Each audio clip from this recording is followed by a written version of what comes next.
Hello, I'm Adam. I'm back in the cupboard, and this is chapters 5 and 6 of Tecno Man. Okay, so it's probably worth a little recap from last time. If you haven't seen the last chapters, you will not understand this one.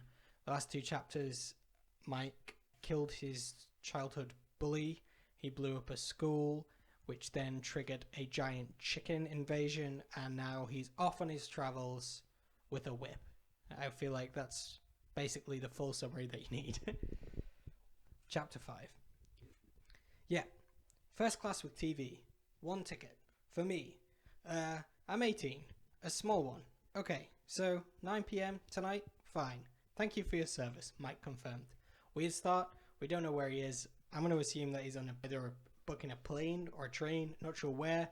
It's not explained. He's being uber polite for a child killer though. Hey you, what's your name, kid? A man in a black jacket and shades asked. Me? Well, I'm the one, the only Tecno Man. Me, and don't you forget it, or I'll blow you to smithereens with a nothing. Very strong introduction. A little aggressive. The man talked into his watch. I've got him, boss. Don't worry. He's even cockier than I thought. Fine, bring him to me, the watch said in an Italian sort of voice. I would try and do an Italian watch voice, but I know that it's going to come out as some kind of culturally insensitive Mario voice, so I'm just going to avoid it. The man grabbed Mike's arm and took it behind Mike's back, but Mike's arm suddenly turned into a saw and he cut the man's arm off. Sonny, you don't know who I am. I work for the Secret Service, so get off and you will come with me to the boss, the Prime Minister of MI6, okay? The man struggled for words.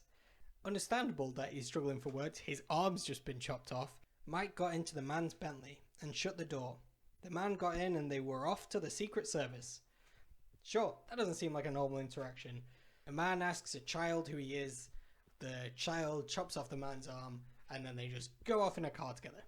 This is it, Mike. The MI6 base, no one knows where it is except the agents. Even the Queen hasn't an idea where it is.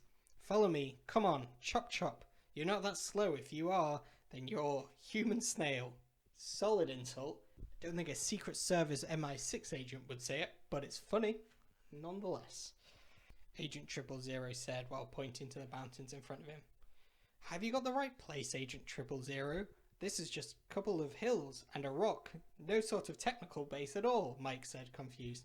No common sense, you. It's an MI6 base, not a museum for thieves to just steal. Museums aren't stolen by thieves, but okay. Anyway, we're here now, so follow me. After that, he stepped on a stone and it started to sink into the ground. Come on, quickly. Jump on or you won't be able to come in. Mike jumped on and he disappeared into the MI6 base, no one knowing where he was. I don't know whether anyone knew where he was before that. Follow me, Mike, and we will see the boss of what to do with you. You're a threat to the world, you know, and we can change that into the world's superhero instead, Agent 000 said. We're here. Stop here. I must talk to boss in private. You can go to the gadget room if you like. There should be Ben in there. He's your age and quite similar. First on the left, it's labelled, so you should be able to find him. He should tell you everything you need to know to go on a mission. Mike set off once again, first on the right, and he was there. Wow, Mike was absolutely amazed. He didn't follow the directions that the agent gave him. The agent specifically says first on the left, and then Mike found it first on the right. We've also got a pretty bad illustration and pretty lazy. It's what I assume is a door with gadget room written on, but the hands outside the door, and it also looks like the doorknob is also outside the door. I didn't draw Mike. I didn't draw anything. I didn't color anything in. Pretty lazy. Pretty lazy. Chapter 6. There was gadgets galore, from lasers for cutting locks to a car that can shoot rockets. Everything in the room was stuffed with machinery. Even the clock had a mini camera and a gun on for security, and the chairs had a walkie-talkie installed in its arm. Mike was so gobsmacked. This is my sort of place, covered in gadgets where no one can get me or kill me. I just can't believe how modern this is. Mike noticed a boy sitting in the corner about his age and playing on the new Lightning DS. I was and still am a big Nintendo fan, so I guess I thought the next generation console after the DS would be the Lightning DS. I don't go into any kind of detail on whether that's a DS that's just lightning fast, or it's a DS that's made out of lightning, or a DS that shoots lightning, or it's just a cool name for a new DS. It's hard to say. One thing for sure is I don't think Nintendo works with MI6 on their new consoles. That is a small plot hole in what is a book that is mainly comprised of plot holes. Are you Ben? Because I'm new and I don't know what to do or where to go. One of the agents told me to go to you for help, Mike inquired in a confused sort of voice. Yes, I'm Ben. I live here. I'm an agent and you better not forget it, because I could hunt you down wherever you are, Ben replied. Again, that's not how you introduce yourself. It's also pretty much exactly the same introduction that Mike gave. I don't think I used to go around saying, my name's Adam and you better not forget it. Whoa, slow down, man. I'm Mike, also named as Tecno Man, and I might be a future agent. I have a special skill of turning any part of my body into any sort of gadget, so you shouldn't get on the wrong side of me or you're in trouble, big trouble. But anyway, what games have you got for your DS, Mike asked. That escalated and de-escalated very quickly. An introduction, a threat, and then a question about the new DS. Just FIFA 2006. Want a game? But I'm going to be Brazil, okay? Yep, fine with me, but can I be France? Because my favourite player is Thierry Henry, and that's his team. We don't know much about Mike. We know he's got neglectful parents, he's 10 years old, he's a mass murderer, and also apparently he really likes Thierry Henry. Also, what's up with his Ben character? He's young like Mike, but he doesn't have any powers, he's just got a DS. Is that his power? He just owns the new next console?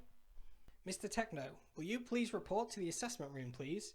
Mr. Smith would like to see you. Beep, the speaker confirmed. That's your cue, Mike, so see you later, and press the button on your watch which will link up to, and you can talk to me if you need any help with fighting bad guys, okay?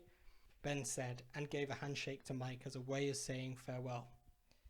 Thanks, mate, and thanks for the tips about not saying no in front of the boss. What an awful sentence. I might not see you ever again, so good luck and see you. Mike waved goodbye to Ben and walked down the corridor and entered the assessment room. Hello, I'm Mr. Smith and I will be testing you to the limits. I'm not that type of person that you can trick, by the way, so don't even try it. Again, way too aggressive, way too hot-headed. They've not met each other, so why? Why has he gone with that? Just stand on this treadmill and avoid the obstacles if you can. Come on then, straight away. Mike jumped on the treadmill and it started to move. First quite slowly, then getting quicker. Next, a banana skin appeared, and Mike was forced to jump over it. Another obstacle came, but this time it was a beer barrel. Quickly, Mike transformed his arm into a pistol and blew the barrel up. The treadmill stopped and Mike got off. Apart from that being such a ridiculously long sentence, I've clearly just copied Donkey Kong and the Mario series. A barrel along with banana skins. It's a straight up ripoff. Interesting. Very interesting. Next test. On the mat and shoot at the target as good as you can. Mike did as he was told. He turned into a machine gun and hit bullseye every time. Very good, said Smith, impressed. Yeah, he should be impressed. That is one of the few things that Mike can do. He can turn his arm into a gun and shoot at things. I'm glad that this is a target this time instead of children. Progress. Next is the strength test. You have to pick up different weights to see how strong you are. So first of all, the weight is the same weight as 10 bags of sugar. It's quite easy, okay? Yeah, that's way too easy. A normal 10-year-old boy should be able to do that. Mike happily lifted the bag above his head without any trouble, as expected. Next, double that, okay? Mr. Smith continued. Mike lifted it again, then the next one, then the next one, and so on until it came to lifting a car, and he did that one too. Completed. Well done. Welcome to the team. You will get your gadgets tomorrow. Mr. Smith handed a badge and a key to Mike. I guess all you have to do to get into the MI6/Secret Service/government is to jump over some barrels, shoot some targets, and lift a couple of bags of sugar and a car above your head. It doesn't matter whether you're a criminal or a genocidal maniac child. As long as you can carry those bags of sugar, that's the main thing. We'll get you when you're needed. Night night. This is probably my favourite line in the whole book. The boss of MI6 apparently just goes around telling his agents, night night. Mike wandered down the corridor and into his room.